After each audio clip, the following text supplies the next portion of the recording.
Hey guys, and welcome back to another unboxing vlog. So for today's video, mag-unbox tayo ng Skull Panda. So ang pangalan nito guys ay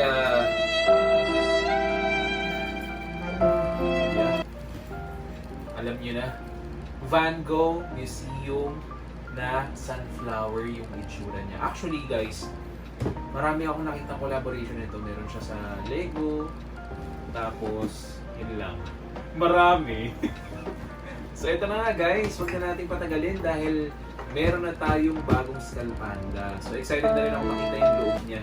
Ito na lang yung kulang natin at yung iba pang secret na 400. So huwag na natin patagalin guys at buksan na natin to. So kung mapapansin nyo, unahin muna natin yung box. Ayan, kitang-kita na agad na tawag dito sunflower yung lalabas. Kasi halatang halata sa box.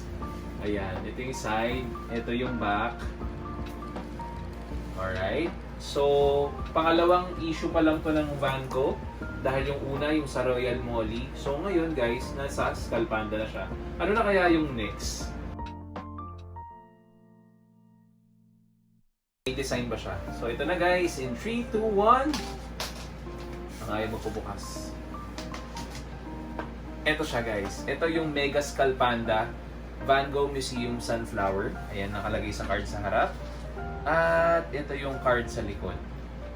Yan. So may design siya guys. Pagka gusto nyo i-display rin yung card, pwedeng pwede. So ito guys ay hindi numbered kasi 400% lang siya. So check na natin yung laman sa loob.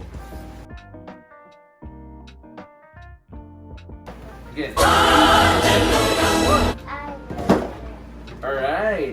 So pagka binuksan nyo siya guys, meron siyang mga flowers. Ayan, kinukuha na ni Sky.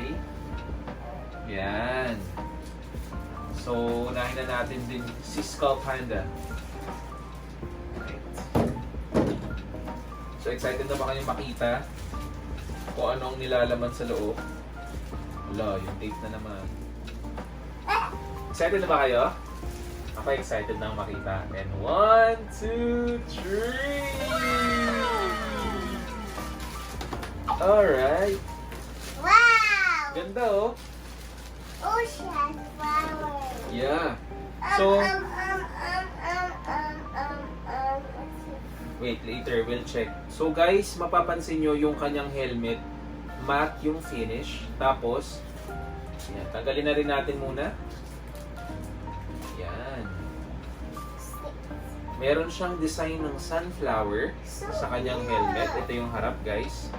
Yan, para mas makita ninyo. Let me check kung paano to. So, ito na siya. Maganda yung pagkakagawa nila dito kasi parang lahat matte. Yan o. Walang makintab. Tapos yung mata niya dito, meron siyang eyelashes. Can I see? Mapapansin niyo. Tapos yan yung harap niya.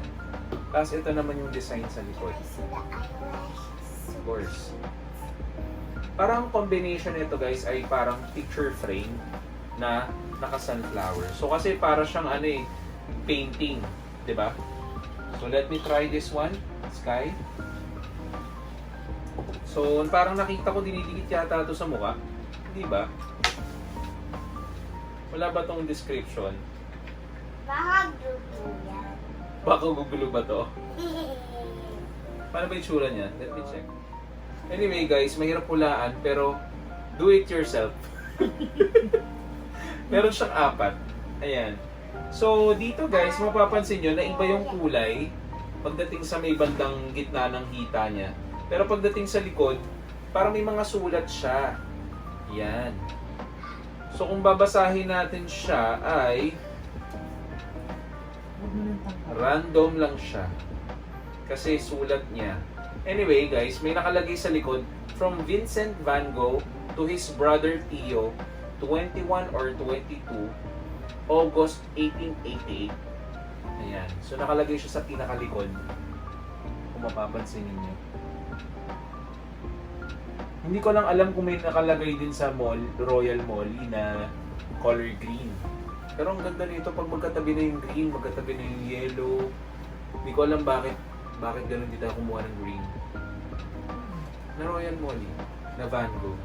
Paano mantika? So ito na nga guys, ayan na siya. sunflower na royal ay na skull panda. So kung nagustuhan nyo guys ang ating unboxing video, huwag nyo kalimutan mag-like, subscribe at mag-share ng ating YouTube channel. So para guys, bye-bye! Yun! Bye-bye na Sky! Bye! Bye.